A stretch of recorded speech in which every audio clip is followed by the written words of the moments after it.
جی اگر کوئی شوہر اپنی بیوی کو حق مہر ادا نہیں کرتا اور وہ قضا الہی سے فوت ہو جاتی ہے تو پھر یہ حق مہر کیا معاف ہو جائے گا یا اس کو یہ حق مہر ادا کرنا ہوگا؟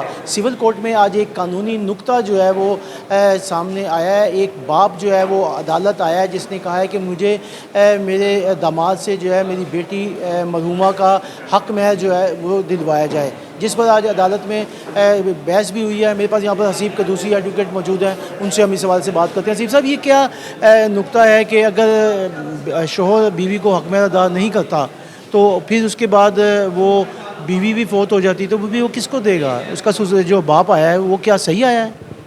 اس میں شاہین صاحب حق مہر کا جو رائٹ ہے وہ شریعت اور پاکستانی قانون میں موجود ہے۔ اس کے مطابق حق مہر جو دینا شوہر پہ لازم ہے، وہ شوہر بیوی اپنی زندگی میں اسے کلیم کر سکتی ہے، اور یا اگر بیوی فوت ہو جائے تب بھی اس کو دینا اس کا لازم ہے۔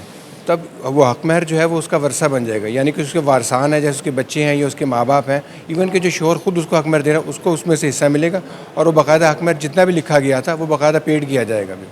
اچھا، تو اب اس کے بعد اب عدالت نے کیا احکامات جاری کیے؟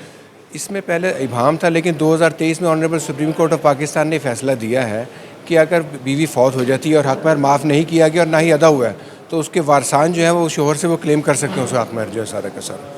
جی، آپ نے حسیب قدوسی ایڈوکیٹ ہیں، ان کا جو ہے وہ موقف سنا۔ ان کا کہنا یہ ہے کہ جو اگر شوہر ادا نہیں کرتا تو وہ اس بیوی کا جو حق مہر ہے وہ وراثت میں آتا ہے، اور پھر اس کا باپ بیٹی کا جو ہے وہ لے سکتا ہے اگر اس کی اولاد نہیں ہے۔